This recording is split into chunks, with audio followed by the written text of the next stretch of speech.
नमस्कार दोस्तों, आप लोगों का फिर से स्वागत करता हूँ आपके अपने हिंदी बिब्लियोफाइल चैनल पर। उम्मीद करता हूँ कि आपको ये ऑडियो बुक की सीरीज पसंद आ रही होगी।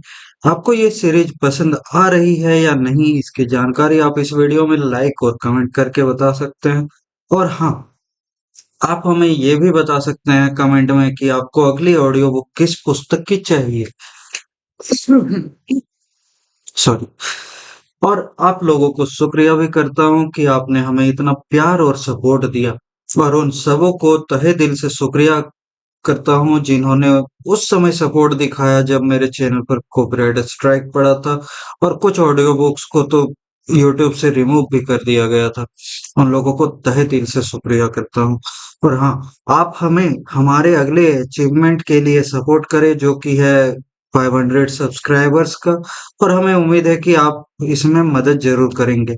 तो चलिए शुरू करते हैं। जैसा कि हम लोग कर रहे थे द साइकोलॉजी ऑफ मनी पुस्तक, जो कि मॉर्गन हॉसेल के द्वारा लिखी गई है, और इस वीडियो में हम अध्याय 6 करने वाले हैं, जो है पट आप जीते। मैं पिछले 30 वर्षों से दृढ़ता के साथ यह काम करता आ रहा हूँ। मुझे लगता है इसका साधारण गणित यह है कि कुछ परियोजनाएं काम करती हैं और कुछ नहीं। दोनों में से किसी की भी निंदा करने का कोई मतलब नहीं है। बस अगले की ओर बढ़े चले। ये बोला गया है ब्रैड पिट के द्वारा, जो कि एक स्क्रीन एक्टर्स गिल्ड अवार्ड स्वीकार करते हुए बोले थे। हिंज बर्गग्रुवेन 1936 में नाजी जर्मनी छोड़कर भागे। वे अमेरिका में जाकर बस गए, जहां उन्होंने यूसी बर्कले में साहित्य का अध्ययन किया। किसी भी प्रकार से अपनी युवावस्था में उन्होंने कुछ खास होनहारी नहीं दिखाई, लेकिन 1990 के दशक तक बर्गुएन हर तरह से तब तक के सबसे अधिक सफल कला व्यापारी बन चुके थे। 2000 में बर्गुएन ने अपने पिकासोस, पार्क्स, क्लीज और मैटिसेज के महाकाय संग्रह का एक भाग जर्मन सरकार को 100 मिलियन यूरो से भी अधिक की कीमत में बेचा। यह इतना अच्छा सौदा था कि जर्मन सरकार ने इसे प्रभावी रूप से दान ही समझा। निजी मार्केट में उस संग्रह का मूल्य $1 बिलियन था, से भी अधिक था। एक अकेला व्यक्ति इतनी बड़ी तादाद में उत्कृष्ट कलाकृतियों को एकत्रित कर सके, यह अद्भुत है। कला बहुत आत्मगत होती है। कोई भी जीवन की शुरुआत में इसका पूर्वानुमान कैसे लगा सकता था कि इस शताब्दी में आगे चलकर सबसे लोकप्रिय कृतियां कौन सी होंगी? आप कह सकते हैं कौशल, आप कह सकते हैं भाग्य। निवेश अपनी हॉरिजन रिसर्च ने एक तीसरा स्पष्टीकरण दिया और निवेशकों के लिए काफी उपयुक्त है। महान निवेशकों ने बड़ी मात्रा में कला की खरीदारी की, कंपनी ने लिखा। इन संग्रहों का एक उपवर्ग बढ़िया निवेश सिद्ध हुआ और उन्हें एक पर्याप्त रूप से लंबे समय तक रोक कर रखा गया, जिससे पोर्टफोलियो के सर्वश्रेष्ठ तत्वों के प्रतिफल पर अभिसरित हो सके। यही है जो होता है। महान कला व्यापारियों ने सूचकांक कोष की तरह कार्य किया। वे जो कुछ भी खरीद सकते थे उन्होंने खरीदा, और उन्होंने यह सब पोर्टफोलियो में खरीदा, ना कि अपनी पसंद के अनुसार एक एक कृति के रूप में। फिर उन्होंने बैठकर प्रतीक्षा की कुछ एक विजेताओं के उभरने की। बस यही है जो होता है। बर्गुएन की ही तरह किसी और द्वारा अभिगृहित कृतियों में से शायद 99% कम मूल्य की सिद्ध हुई हैं, लेकिन इससे कुछ खास फर्क नहीं पड़ता अगर बाकी 1% किसी पिकासो जैसे कलाकार की कृतियां। बर्गुएन अधिकांश रूप से गलत हो सकते हैं और फिर भी आश्चर्यजनक रूप से सही सिद्ध हो सकते हैं। व्यवसाय और निवेश में भी बहुत सी चीजें ऐसे ही काम करती हैं। दीर्घ उच्च परिणामों के वितरण के सबसे दूर के अंत का वित्त में अद्भुत प्रभाव होता है, जहां घटनाओं की एक छोटी संख्या अधिकतर परिणामों के लिए उत्तरदायी हो सकती है। यह समझना कठिन हो सकता है, तब भी जब आप गणित समझते हो। यह बिल्कुल सहजज्ञ नहीं हो कि एक निवेशक आधा समय गलत हो और फिर भी समृद्धि प्राप्त कर ले। इसका मतलब यह है कि हम इस बात को कम आंकते हैं कि अनेकों चीजों का असफल होना कितनी आम बात है, और यही हमें ऐसा होने पर बड़ी प्रतिक्रिया देने पर मजबूर करता है। स्टीमबोट विली ने वॉल्ट डिज्नी को एनिमेटर के रूप में प्रसिद्ध किया। व्यावसायिक सफलता अलग बात थी। डिज्नी का पहला स्टूडियो दिवालिया हो गया। उसकी फिल्मों का निर्माण भीषण रूप से महंगा था और चौंकाने वाली शर्तों पर वित्त पोषित। 1935 तक डिज्नी 400 कार्टून का निर्माण कर चुका था। उनमें से अधिकतर संक्षिप्त थे, अधिकतर दर्शकों के पसंदीदा थे, और अधिकतर ने नुकसान उठाया। Snow white and seven dwarfs ने सब बदल कर रख दिया। 1938 के पहले 6 महीनों में इसने $8 मिलियन कमाए, जो कंपनी की पिछली किसी भी कमाई से एक परिमाण क्रम से अधिक था। इसने डिज्नी स्टूडियोज को रूपांतरित करके रख दिया। कंपनी का सारा ऋण चुका दिया गया। मुख्य कर्मचारियों को प्रतिधारण बोनस मिला। कंपनी ने बुरबैंक में एक नया नवोन्नत स्टूडियो खरीदा, जहां यह आज भी स्थित है। एक ऑस्कर ने वोल्ट को लोकप्रिय से पूर्णतया यशस्वी बना दिया। 1938 तक वे कई सौ घंटों की फिल्म का निर्माण कर चुके थे, लेकिन उद्योग की भाषा में स्नो वाइट के 83 मिनट ही थे जो मायने रखते थे। कुछ भी जो बड़ा, लाभदायक, प्रसिद्ध या प्रभावशाली है, एक पुच्छ घटना का परिणाम है, लाखों में से एक दुरस्थ घटना। पर हमारा अधिकतर ध्यान ऐसी चीजों पर जाता है जो बड़ी, लाभदायक, प्रसिद्ध या प्रभावशाली हों। जब वे अधिकतर चीजें जिन पर हमारा ध्यान जाता है, वे एक पुच्छ का परिणाम हो, इस बात को कम महत्व देना आसान हो जाता है कि वे कितनी दुर्लभ और शक्तिशाली हैं। कुछ कुछ संचालित उद्योग प्रत्यक्ष हैं। उद्यम पूंजी को ही लीजिए। अगर कोई वीसी 50 निवेश करे तो वे संभवतः उनमें से आधे की असफलता की अपेक्षा करते हैं, 10 के काफी अच्छा करने की, और 1 या 2 के बोनेंजा होने की जो पूंजी की प्रतिफल के 100% का संचालन कर सके। एक बार निवेश कंपनी कोरिलेशन वेंचर्स ने आंकड़ों की संगणना की। 2004 से 2014 के बीच 21,000 से अधिक उद्यम वित्तीयन में से 65% का पैसा डूब गया। 2.5% निवेश ने 10 से 20 गुना के बीच कमाया। 1% ने 20 गुना से अधिक प्रतिफल कमाया। आधा प्रतिशत 21,000 में से लगभग 100 कंपनियों ने 50 गुना से अधिक कमाई की, और यहीं से उद्योग का अधिकांश प्रतिफल आता है। आप सोचेंगे कि यही है जो उद्यम पूंजी को इतना जोखिम भरा बना देता है, और वीसी में निवेश करने वाला हर व्यक्ति जानता है कि यह जोखिम से भरा है। अधिकतर स्टार्टअप असफल हो जाते हैं, और विश्व में बस कुछ एक को ही महासफल होने का अवसर मिलता है।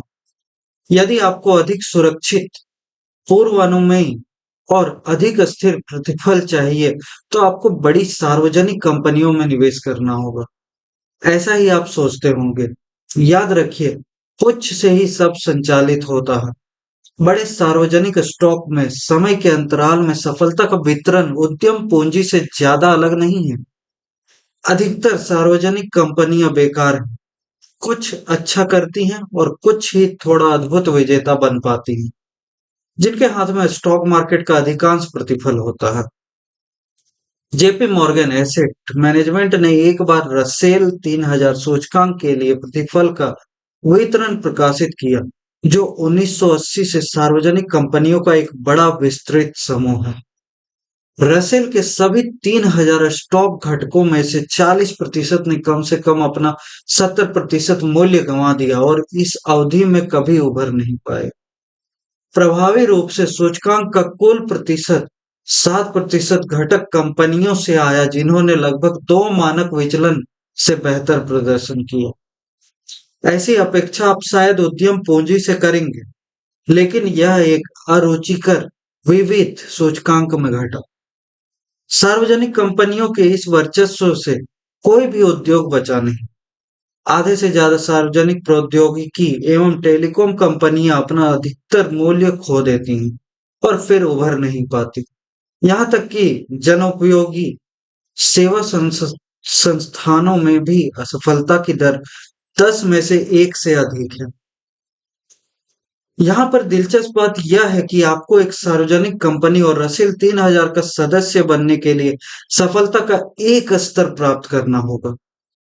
ये स्थापित संस्थाएं हैं, ना कि कोई अविश्वसनीय स्टार्टअप।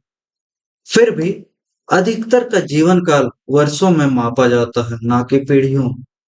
इनमें से एक कंपनी का उदाहरण लीजिए, कैरोल को। रसेल 3000 सूचकांक की एक पूर्व सदस्य।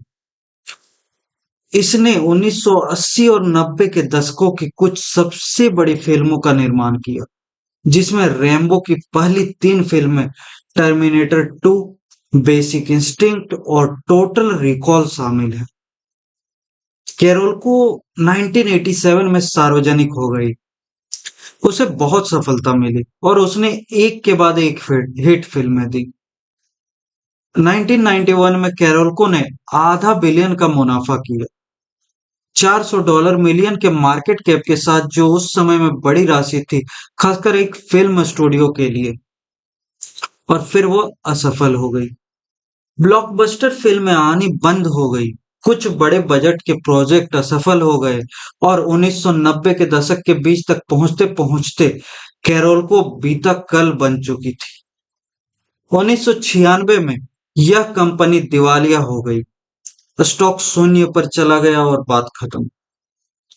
एक विपत्तिपूर्ण घाटा, और एक ऐसा घाटा जिसका सामना समय के साथ 10 में से 4 सार्वजनिक कंपनियां करती हैं। कैरोल्के की कहानी बताने लायक इसलिए नहीं है कि यह अनोखी है, बल्कि इसलिए कि यह बहुत आम है। यह इस कहानी का सबसे महत्वपूर्ण भाग। रसेल 3000 1980 से लेकर अब तक 73 गुना से अधिक विकसित हो चुका है। यह एक शानदार प्रतिफल है। यह सफलता सूचकांक में 40% कंपनियां प्रभावी रूप से असफल थी, लेकिन 7% घटक जिन्होंने बेहतरीन प्रदर्शन किया वे बेकार कंपनियों की कमी पूरा करने के लिए बहुत थी। ठीक हिंज बर्गुरुएन की तरह, लेकिन पिकासो और मैटिज के बजाय माइक्रोसॉफ्ट और वॉलमार्ट के साथ। ना सिर्फ कुछ कंपनियों के हाथ में मार्केट का अधिकतर प्रतिफल होता है, बल्कि उन कंपनियों के अंदर और पुच्छ घटनाएं होती हैं। 2018 में अमेजन ने S&P 500 के प्रतिफल का 6% संचालित किया और अमेजन की प्रगति लगभग पूरी तरह से प्राइम और अमेजन वेब सेवाओं के कारण है, जो खुद में उस कंपनी की पुच्छ घटनाएं हैं, जिसने फायर फोन से लेकर ट्रैवल एजेंसी तक सैकड़ों उत्पादों के साथ प्रयोग किया है। 2018 में एप्पल लगभग 7% सूचकांक प्रतिफल के लिए उत्तरदायी था, और यह अत्यधिक रूप से आईफोन से संचालित होता है, जो तकनीकी उत्पादों के संसार में उतना टेलवाई है जितना हो सकता है। और इन कंपनियों में कौन काम कर रहा है? गूगल की भर्ती स्वीकृति दर 0.2% है, फेसबुक की 0.1% है, एप्पल की लगभग 2% है। इसलिए इन पुच्छ परियोजनाओं पर काम कर रहे लोग जो पुच्छ प्रतिफल को आगे बढ़ाते हैं, उनके कैरियर भी टेल कैरियर होते हैं। यह अवधारणा कि कुछ चीजें अधिकतर परिणामों के लिए उत्तरदायी होती हैं, मात्र आपके निवेश पोर्टफोलियो की कंपनियों के लिए लागू नहीं होती। यह निवेशक के रूप में आपके आचरण का भी एक महत्वपूर्ण पहलू है। नेपोलियन ने सेना प्रवीण की परिभाषा कुछ इस प्रकार दी: एक ऐसा आदमी जो एक आम कार्य को अंजाम दे सके जब उसके चारों तरफ सब व्याकुल हो रहे हैं। निवेश में भी यही लागू होता है। अधिकांश वित्तीय सलाह आज के बारे में होती है। आपको बिल्कुल अभी क्या करना है चाहिए और आज खरीदने के लिए कौन से स्टॉक अच्छे दिख रहे हैं। लेकिन अधिकतर समय आज उतना महत्वपूर्ण नहीं होता। अपने जीवन काल में एक निवेशक के रूप में आप आज या कल या अगले सप्ताह जो निर्णय लेंगे, वे इतने महत्वपूर्ण नहीं होंगे जितना वह जो आप उन थोड़े से दिनों में करेंगे, संभवतः कुल समय का 1% या उससे भी कम, जब आपके चारों तरफ सब लोग व्याकुल हो रहे हैं। सोचिए, अगर आप हर महीने $1 बचाएं तो 1900 से 2019 के बीच कितनी बचत करेंगे? आप वह $1 हर महीने यूएस स्टॉक मार्केट में निवेश कर सकते हैं, फिर चाहे बारिश हो या धूप। इस बात से फर्क नहीं पड़ता कि अर्थशास्त्री किसी निकट मंडराती मंदी या नए बियर मार्केट के लिए शोर मचा रहे हैं। आप बस निवेश करते जा रहे हैं। एक निवेशक जो ऐसा कर रहा है, उसे सुनाम दे देते हैं। लेकिन शायद मंदी के दौरान निवेश करना बहुत डरावना लगे। तो जब अर्थव्यवस्था मंदी में ना हो, तब आप अपना $1 स्टॉक मार्केट में निवेश करेंगे। महामंदी के समय सब बेच देंगे और अपने मासिक डॉलर की नकद के रूप में बचत करेंगे। और जब महामंदी खत्म होगी, तो आप फिर से सब कुछ वापस स्टॉक मार्केट में लगा देंगे। इन निवेशक को हम जिम कहेंगे। या फिर मंदी का डर मन में बैठने में आपको कुछ महीने लगते हैं और फिर आत्मविश्वास जुटाकर वापस मार्केट की ओर जाने में कुछ और समय लगता है। जब मंदी ना हो, आप स्टॉक में $1 निवेश करते हैं, मंदी शुरू होने के 6 महीने बाद बेच देते हैं और मंदी खत्म होने के 6 महीने बाद वापस निवेश करते हैं। आपको हम टॉम कहेंगे। समय के अंतराल, एक अंतराल के बाद इन तीन निवेशकों के पास कितना पैसा होगा? सो के पास $435,551 होंगे। जिम के पास $257,368 है। टॉम के पास $234,466। सो 1 मील के अंतर से जीत जाती है। 1900 से 2019 के बीच 1428 महीने थे। उनमें से 300 से कुछ अधिक मंदी के दौरान थे। तो सिर्फ 22% समय के दौरान अपना धैर्य बनाए रखने से, जब अर्थव्यवस्था महामंदी में या उसके निकट थी, सू ने जिम और टॉम के मुकाबले 3/4 अधिक राशि पाई। अब एक हाल ही का उदाहरण लें।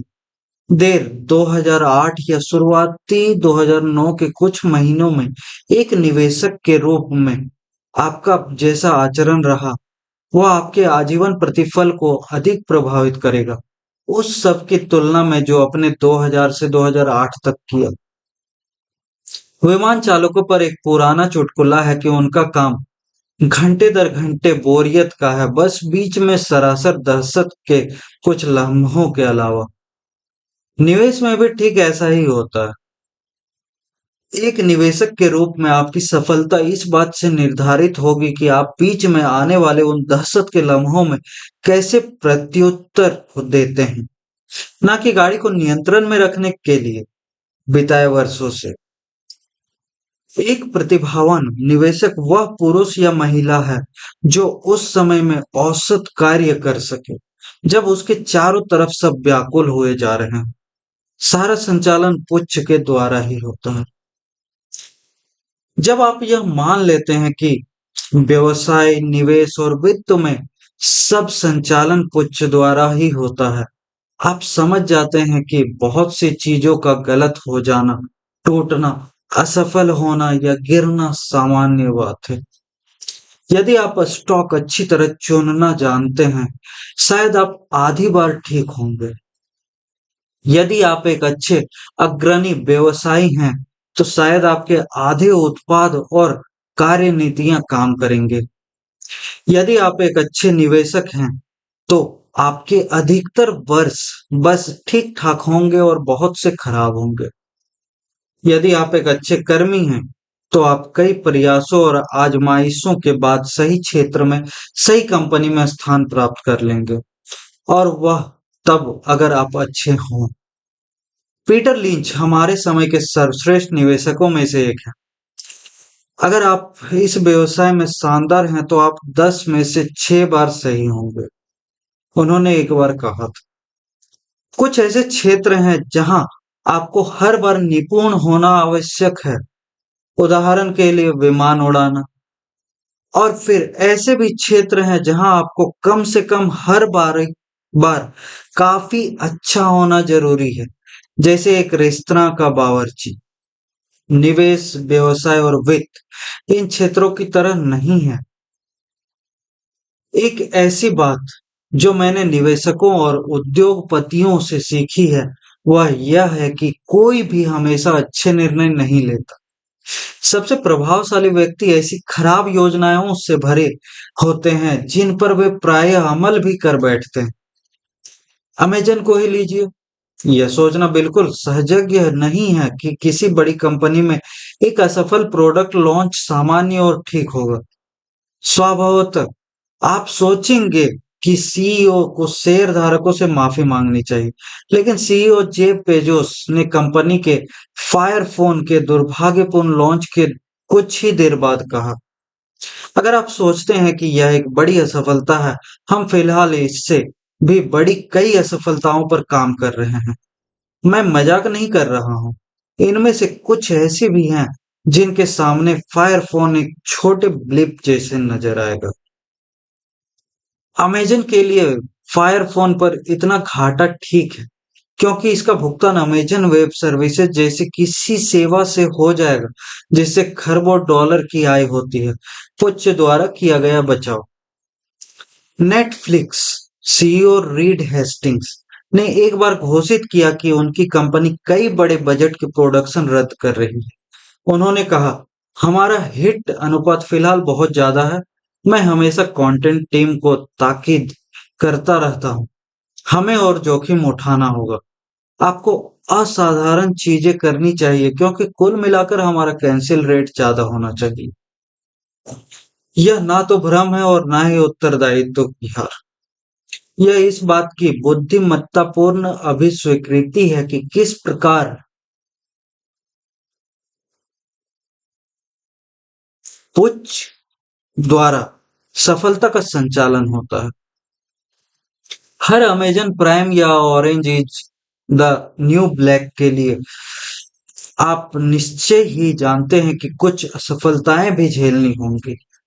इस बात के स्वाभाविक न प्रतीत होने का एक कारण यह भी है कि अधिकतर क्षेत्रों में हम बस तैयार उत्पाद को देखते हैं, उस घाटे को नहीं जिसने पुच्छ सफलता उत्पाद को आगे बढ़ाया। जिस क्रिस रॉक को मैं टीवी पर देखता हूँ, वह हास्यप्रद और त्रुटिहीन है। वह क्रिस रॉक जो हर साल दर्जनों छोटे क्लबों में अभिनय करता, वह बस ठीक ठाक है। ऐसा ही होता है। कोई भी निपुण हास्य अभिनेता पहले से यह नहीं जान सकता कि कौन से चुटकुले बढ़िया तौर पर बाहर आएंगे। हर बड़ा हास्य अभिनेता बड़े स्थलों में प्रदर्शन करने से पहले छोटे क्लबों में अपने काम की परख करता है।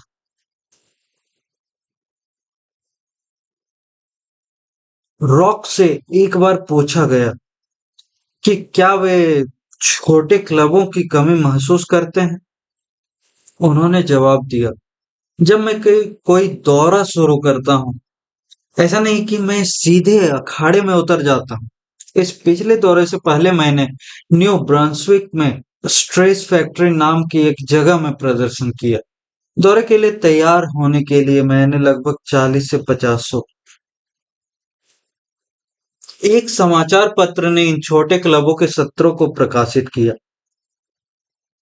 इसमें बताया गया किस प्रकार रॉक अपने नोट्स के पन्ने पलटते और बीच में अटक जाते थे। मुझे इनमें से कुछ चुटकुले हटाने होंगे।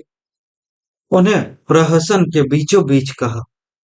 वे बढ़िया चुटकुले जो मैं नेटफ्लिक्स पर देखता हूँ, वे पुच्छ हैं जो सैकड़ों प्रयासों के ब्रह्मांड से निकल कर आए हैं।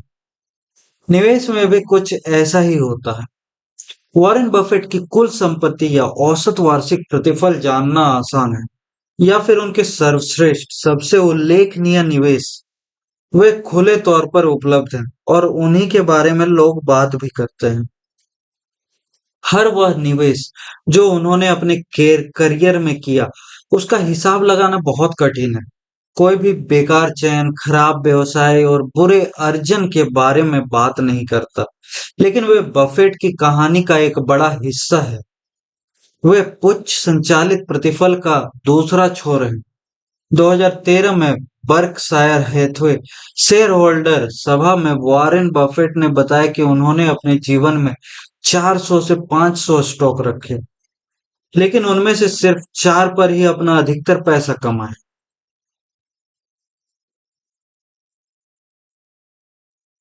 चार्ली मुंगेर ने कहा, अगर आप बर्कशायर के कुछ शीर्ष निवेशों को हटा दें, इसका दीर्घकालिक पिछला कार्य निष्पादन रिकॉर्ड बहुत ही औसत है।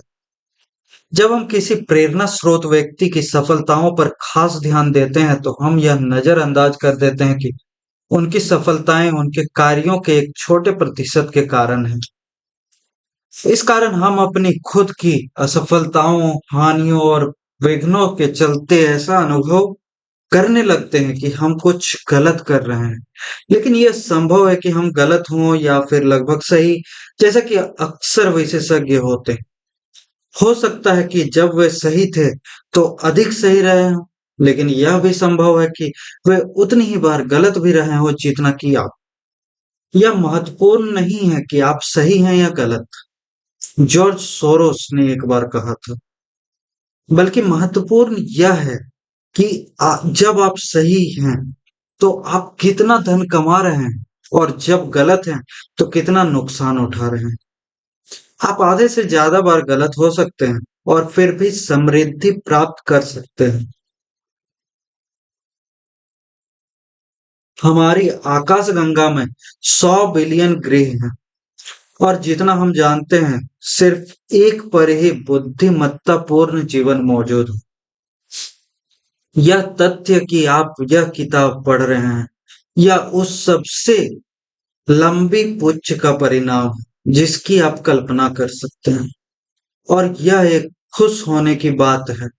अब आगे देखते हैं कि कैसे धन संपत्ति को आपको और अधिक खुश कर सकती है, जो कि हम देखेंगे अध्याय 7 में। आपको ये ऑडियो बुक अच्छा लगा तो इस वीडियो को लाइक करें, शेयर करें और कमेंट करें, और नए हैं तो इस चैनल को सब्सक्राइब करें। आपको आपको इस ऑडियो बुक को सुनने के लिए धन्यवाद, और हमारा मदद करें 500 सब्सक्राइबर की माइलस्टोन को पूरा करने में। शुक्रिया।